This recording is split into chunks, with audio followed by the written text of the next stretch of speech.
उत्तर प्रदेश का एक ज़िला है बरेली। बरेली रुहेलखंड इलाके में आता है। रुहेलखंड का अपना एक बहुत प्रभावशाली ऐतिहासिक महत्व है। इसी बरेली के किला इलाके में बाजार संदल खां है। इसी में एक कोठी इफ्तिकार मंजिल के नाम से मशहूर है। इस कोठी को डिप्टी साहब की कोठी के नाम से भी जाना जाता है और दुलारे मियाँ की कोठी के नाम से भी जाना जाता है।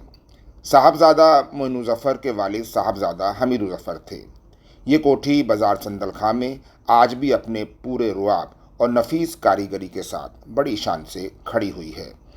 इस कोठी की तामीर 1937 में हुई थी। कोठी के ऊपर इस खानदान का एक मोनोग्राम भी लगा हुआ है। कोठी के अंदर आपने देखा कि घुसते हुए एक बड़ा सा हाथा है, हाथे में एक बड़ा सा फव्वारा है और उसके पीछे ये नक्काशीदार इमारत है। बाहर के मेहराबदार बरामदों में 12 सींगों की एक पूरी इबारत है और कोठी के मेहमान खाने के दरवाजे के ऊपर जड़ाऊ 25 कारी वाले बहुत खूबसूरत शीशे लगे हुए हैं। इन बेल्जियम के शीशों में से जब रात को रोशनी छन के आती है तो उन शीशों की अलग अलग रंगत बहुत ही खूबसूरत दिखाई देती है। कोठी के मेहमान खाने भी हैं। कोठी में एक बहुत बड़ा बरामदा भी है, एक आंगन है बड़ा सा जिसके चारों तरफ बरामदे हैं और अंदर रिहाइश के कमरे भी हैं। दरअसल इस ख़ानदान का शिजरा पीछे से नजीबाबाद के नवाब नजीबुद्दौला से मिलता है। ये परिवार नवाब नजीबुद्दौला की 7वीं पुश्त है। नवाब नजीबुद्दौला को जब नजीबाबाद छोड़ना पड़ा तो इनके जो वंशज थे वो कुछ लोग रामपुर में रह गए और कुछ लोग बरेली में आ गए। जो वंशज बरेली में आए उन्होंने बाजार संदल खां में ये कोठी बनवाई थी।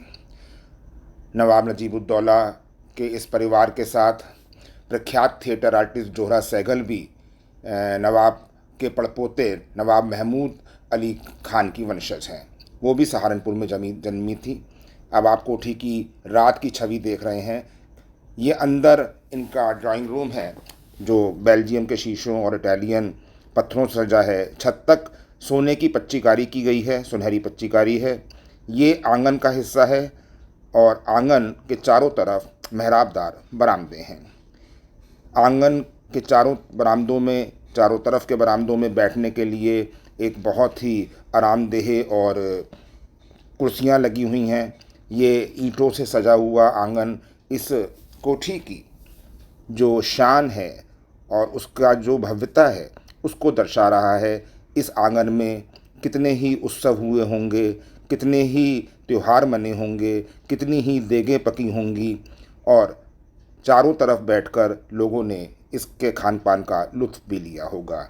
इसी आंगन में इस परिवार के मेहमान भी आते रहे। जो वंशज बरेली पहुँचे थे उनमें अगर पीछे से देखा जाए तो कादिर खान के बेटे भी आए थे और उसके बाद 7वीं पुश्त ये है। ये इनका एक लोगो है